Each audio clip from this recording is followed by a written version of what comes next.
Hello there, lovely to be back with you, and I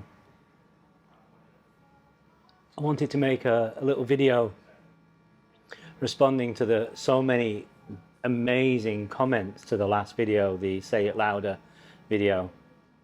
And you know, I nearly didn't put that video up at all. I just thought it was far too, you know, direct in many ways, because I feel like I've been sitting on that stuff for 3 years in England, and when I teach, you know, I can't speak and say some of the things that are kind of obviously clearly right in front of my eyes, but coming out from the UK and coming out from the sort of daily routine of live videos and all that sort of stuff, it just needed to come out, and I just seriously thought about ditching that video. But I want to say thank you to every single person who viewed that video, and amazing.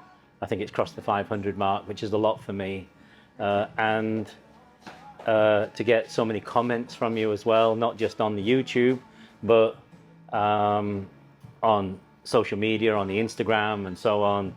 And it's just absolutely beautiful. And really, before we get into looking at the comments, I want to introduce you to my favorite coffee shop here in North India, which is Brown's Bakery. Absolutely beautiful, in Sector 9 Panchkula, and they've been so kind as to let me have this space, although I can't quite get them to turn the music off completely, to make this video. So kind of sponsored by Brown's Bakery. Thank you, Brown's Bakery. I drink coffee here most days, actually, so if you're ever in this area, then, you know, do try them out.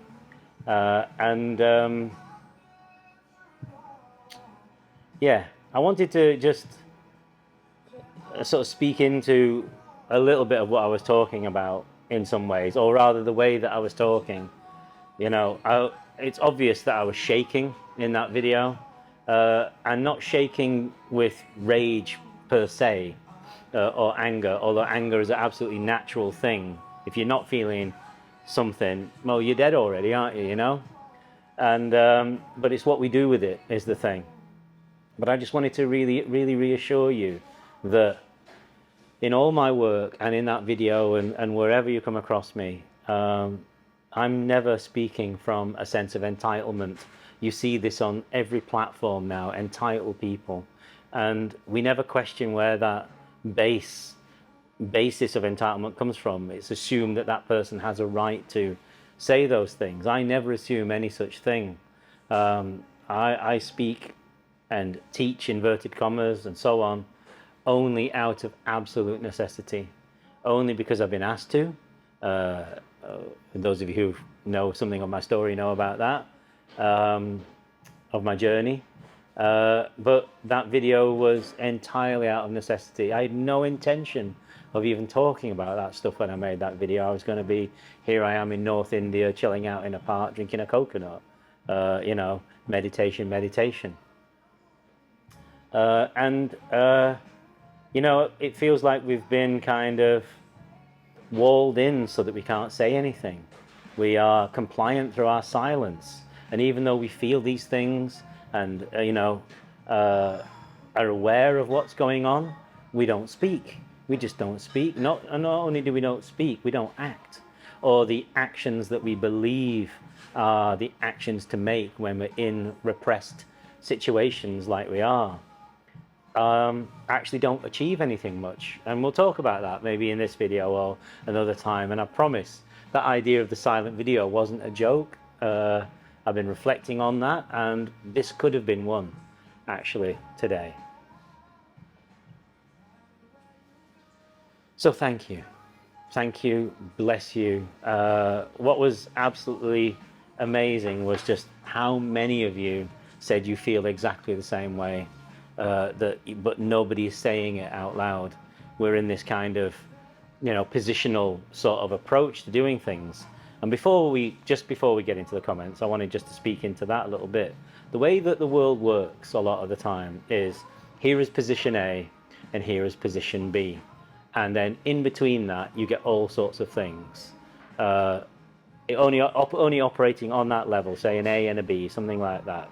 this and this country, that country, this financial thing, that financial thing, this emotional thing, that emotional thing, this racist thing, that racist thing, whatever.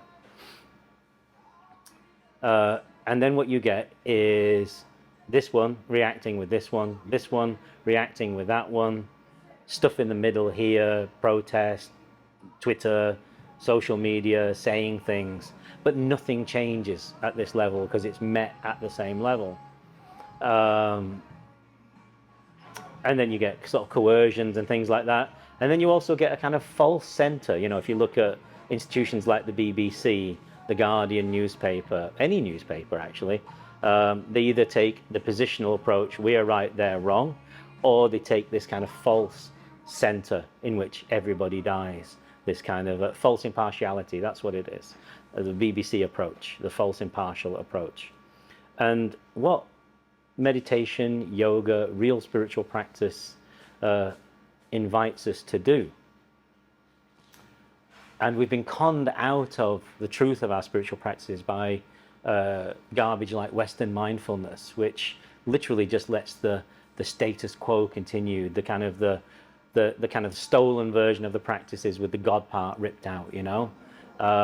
We've been sold a way of just kind of, sure, sit in awareness, be mindful of what's going on, but then nothing changes, you know. Nothing changes at A and B, at this, whatever these dualistic aspects are that we are kind of looking at. So when we begin to work with actual embodied awareness, as I might call it, or the life that is, the what is, it's not a thought, it's not done through the head, it's the being, it's your heart. It kind of includes your heart, includes the love. It's not a thinking thing, although the brain gets a nice upgrade because of it. And what happens is that the awareness can see the two things. And, you know, I'm aware of that from your comments. You're all able to see the dualistic positions. But what we've been conned into is just, at best, staying in that place and saying, all is perfect, everything is going to work out. And at a deeply spiritual, resting in God level of things, that is true. That is true. You know, everything is kind of unfolding as it is. It's unfolding the way that it is because of the conditioning that we've built up over thousands and thousands, over the entire history. We have made this mess. We have made this. So we are the answer to it coming back. And the answer is not us steeling ourselves and fighting against it. It's to, first of all, return to awareness, embody that awareness, and then here's the missing bit. It's the movement into action from that place of awareness. Enlightened action, illuminated action, aware action. And that is very different to anything that the mind is going to think of at that same surface level, you know, at the level that those things are taken care of. And what you'll find is that when we move with enlightened action, illuminated action, one, we become the leader of our own lives. We are able to, by this action, I kept saying burn it down in that last video, by that movement into ourselves, it actually burns down. It's not like we're going around setting things on fire, but it's burnt down to us. Those institutions don't mean anything anymore. The dualities cease to mean anything anymore. We actually become free within ourselves. But we're a damn fool if we can't see that there is change needs making in the world. And so we have to allow our enlightening action to recreate the world. A new world. Are you ready for this? A new world is waiting to be born in this very moment. It's not anywhere else. But the answer for that world being born is you. Is you moving. It's not my way, but this way. You know, this ability to see and then not even get caught in the cycle of reaction, which is what they want you to do. But to move to this place of awareness where you begin to actually feel the ground of your own being, so you have that security, and then to move with enlightened action. Not everything is secure. As you saw in that video last time, you know, I'm 45 years practicing, and because I've been repressed as this kind of person that I am, this unalgorithmic person that I seem to be in this lifetime, when I speak, I shake because I'm not used to having a voice, because I'm not coming from a place of entitlement, because I haven't got country, wealth, and so on kind of working for me. And those who have those things, I want to invite you to look at them in a new way. Anybody who's made like uber wealth, some people have actually, created something and wealth has come from it. But the way that we're operating these days is exploitation, and the richer the person is, the more of a beggar that they are. These people are beggars. There's a couple here having a little argument, so you might be able to pick up on that. And the two kids are watching. So we look at the world, and for some reason, we give power to all these beggars. I don't know why we do that. We've been conned into that, to giving all sorts of crazy noises going on. But there we go. This is real life rather than some sort of postured and set up thing. So, and we can have compassion for these people, It's easy to see how damaged they all are by living through this positional way of being. So we stop doing that. We've got to kind of come out of that ourselves. And then we actually have to create the world from that place. And it's nothing that the mind is going to come up with, but the mind will be illuminated by our imagination, by moving into real awareness, into the ground of being. So that's all I want to say with that, really.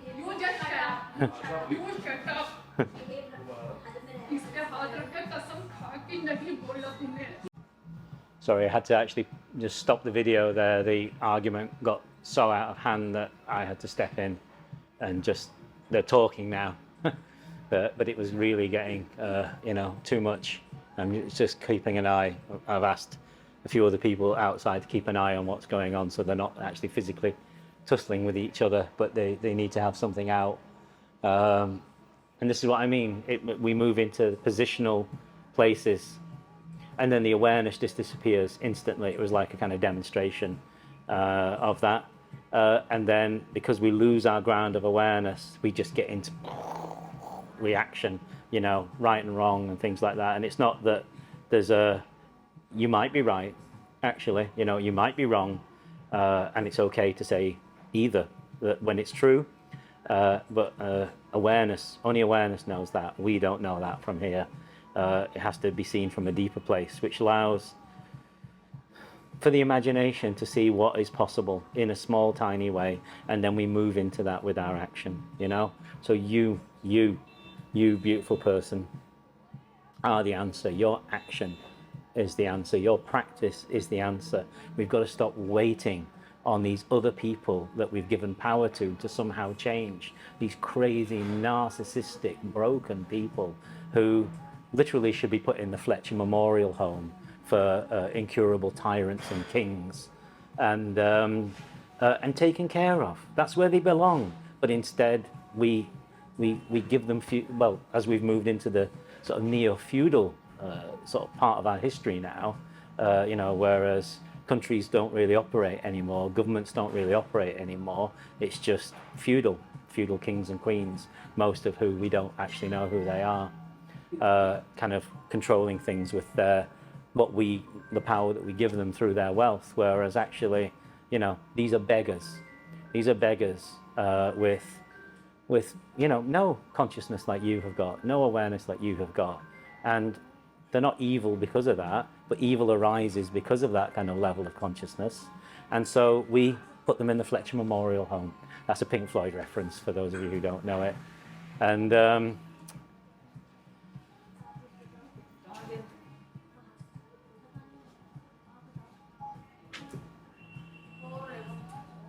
it's still ongoing. But yours truly managed to sort of step in and kind of say, please take some space between you, stand apart, and at least try and talk. And then got the hell out of there before somebody hit me in the lip, But there's a few people. I know a guy in the phone shop just here, and he's keeping an eye as well. So your comments. Anyway, let's get to your comments. I've had to write them down in here because I've got no access to my laptop in here. Beautiful, beautiful that so many of you said, thank God somebody's saying what's going on. Great to see you actually kind of, shake and shiver, but say it anyway.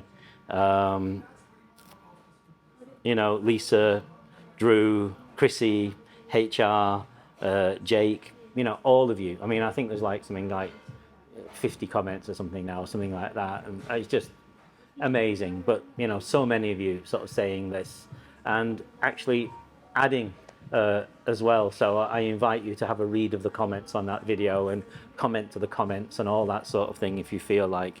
So many beautiful things. Jake says he got out of the UK a few years ago, moved to the Netherlands and is never coming back.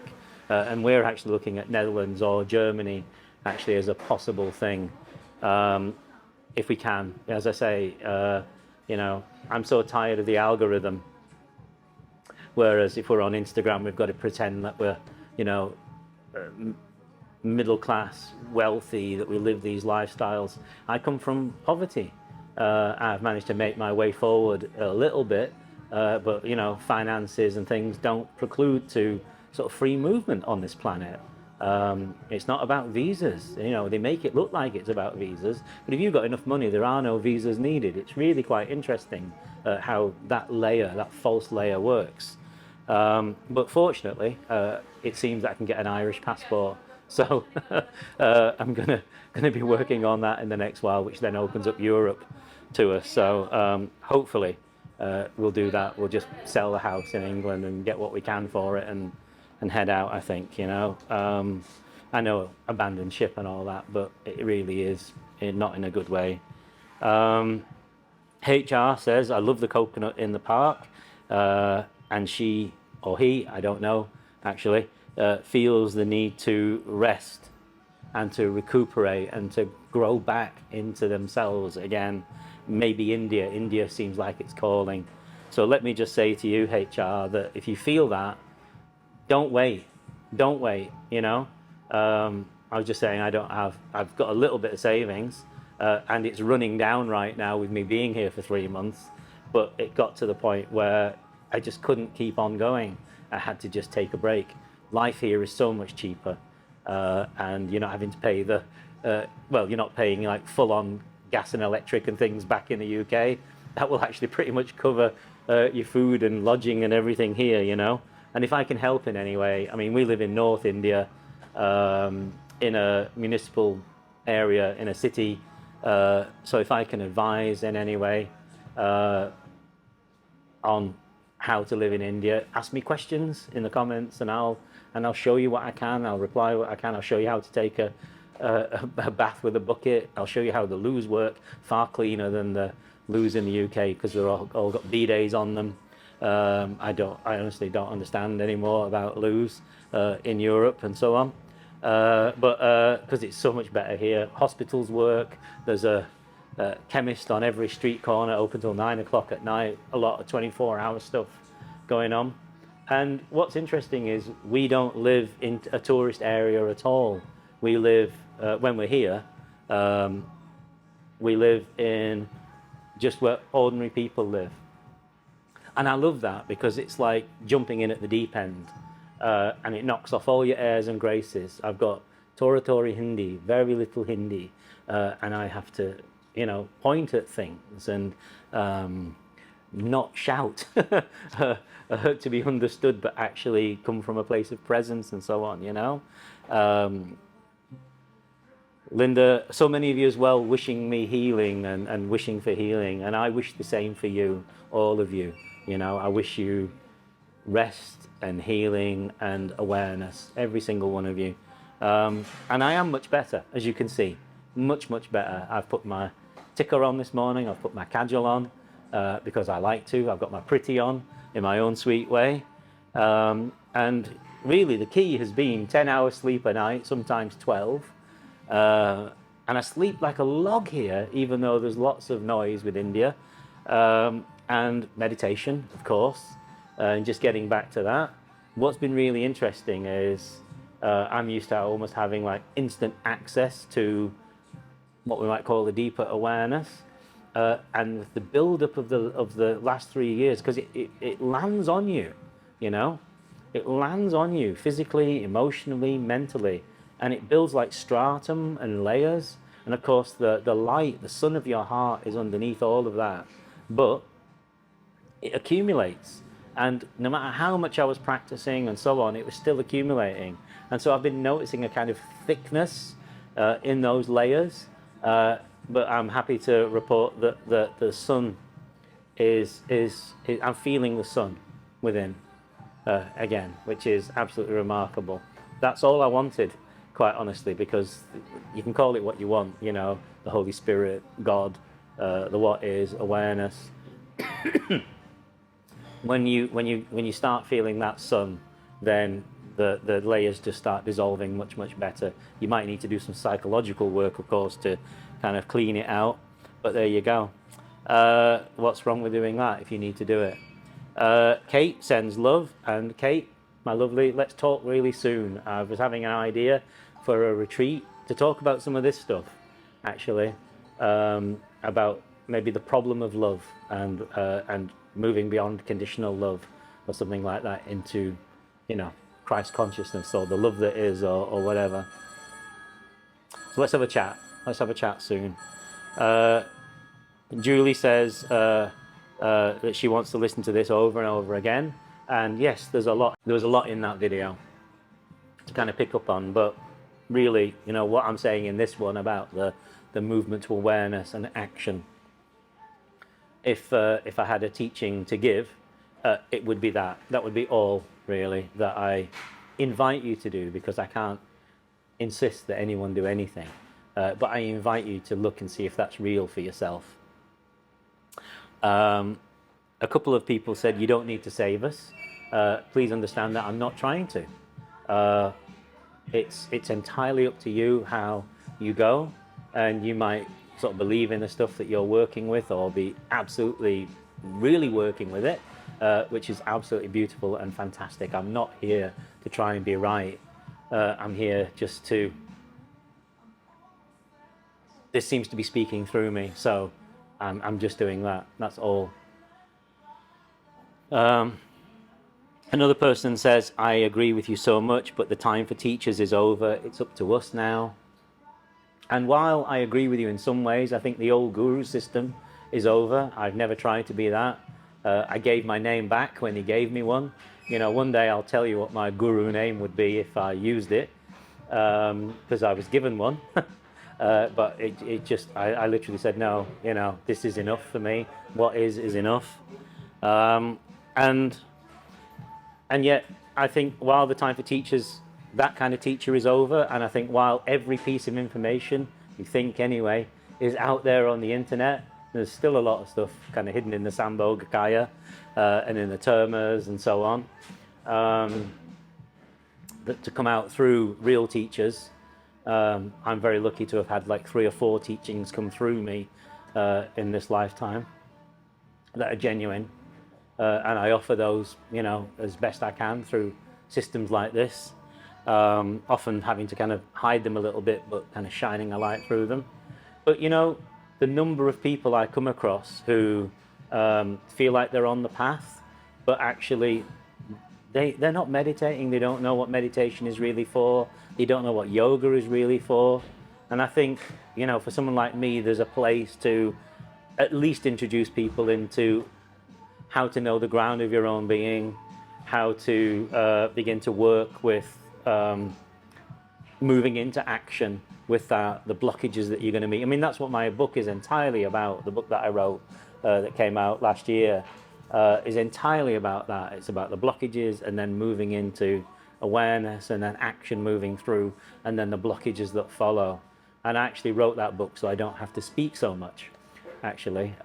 So, you know, please take a look at that if you want to. But there's no sales funnel with me even, you know. There's a couple of links underneath each video saying, have a look on the website or something. So, yes, I agree. The time of the guru is over, but there is a place for things to be demonstrated properly. Whether you call that a teacher or not, I just don't know. But come at it your own way. You know, if you think you know what you're doing, then keep going, keep going, keep going, and see where that takes you. Because I will never say that you're wrong. But sometimes I know in my own life for 35 years, I thought I was meditating and I really was not. And it's only this last decade that things have really changed and the awareness sort of shone. You don't make the awareness is realized, and then everything changes, you know. But then it keeps on changing. It's not one and done. It keeps on changing, and it's really amazing where it will take you if you allow it to do that, especially if you sort of move with action, you know.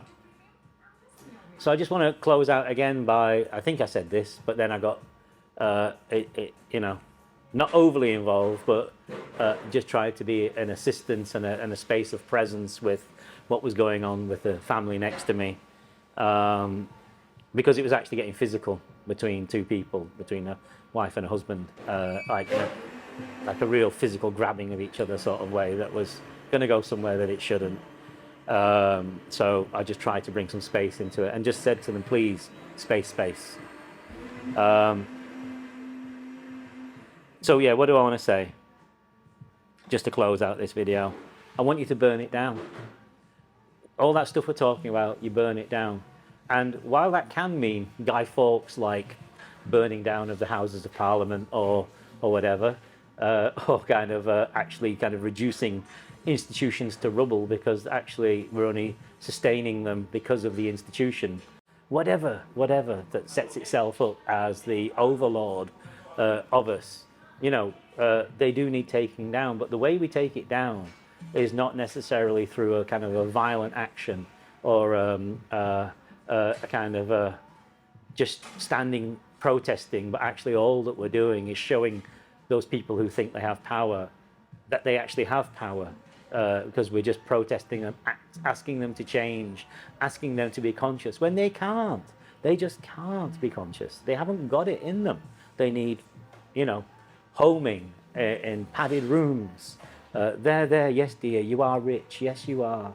Okay, enjoy. There you go. Here's a smoothie, you know. So we burn it down with awareness within ourselves, and you find that all this stuff becomes meaningless to you. And then you have to ask into that awareness how it is that you can live. And then we perhaps need to come together in community with that, you know, satsang, sangha, and figure it out. Tiny baby step. All right, we've burnt it down. There's none of this stuff is real. How do we live? And it will come down to simple things like plant food, sit together, be together. If you want to change the political system, enter into the political system from this place of presence and so on. And if your practice is real, it won't get you, you know. But we always think, oh no, if I go in there, it's going to get us. But maybe even just sitting there in presence within one of those spaces where all that monkey mind and reactivity is going on, all to distract us and waste the time of our lives. You know, we think we're doing something, or we think we're feeling something, whatever it is, or we blank out. But at the same time, while the sun of our heart is forever, is eternal, this life passes, whether we act or don't act. So the choice is yours. It's love or don't love, act or don't act, be or don't be, but your life will pass. Life will pass, and it passes far quicker than we think. Christ, I'm 58 now. You know, I was 13 when I started this. And soon it's going to be over. And that's absolutely fine, you know. There's nothing to fear. I've been there. I died. I came back. And it's beautiful. It's absolutely beautiful. But while we're here, you know, we can illuminate through ourselves and our being. Okay. This is what I mean by rebellion, you know. That's it. That's what I'm talking about by be the rebel. By your awareness, by burning it down within yourselves, not from a false position, but from awareness actually doing its work within you, and you having the guts to move in this world from that place of awareness.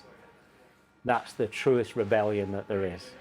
And it's interesting, I brought my tarot cards with me. I love tarot. And I pulled a card, and this is absolutely genuine, okay? I did not go through to look for the right card. I turned the card just before my coffee arrived, and it's this one. Consciousness. To rest in your consciousness. And then to move in action from there. Let's see what comes next. Consciousness.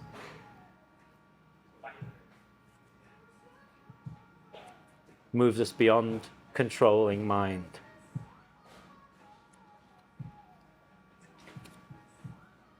And then we begin to flower into who we actually are. The truth of who we are, rather than setting our eyes on becoming a somebody. We find the somebody or the truth, the being that we are. And with that comes natural morality. Natural morality arises over the fake morality that we try and put on each other from the A's and the B's and the reactive places. And you return and you meet all this when you burn it down. You return to your true innocence that's within you. This is the most powerful place, your innocence. It does not mean you're a damn fool. It does not mean that you're naive. It is the great power within each of us. Let's leave it at this one. Celebration. Celebration of the freedom within, and celebration of burning it down. Celebration of your innocence. Celebration of you, my dear friend. Celebration of us. Celebration of consciousness. Celebration because your heart, your life, your being is alive in this moment, and you feel that within yourself. Lots of love. Celebrate. Rebel.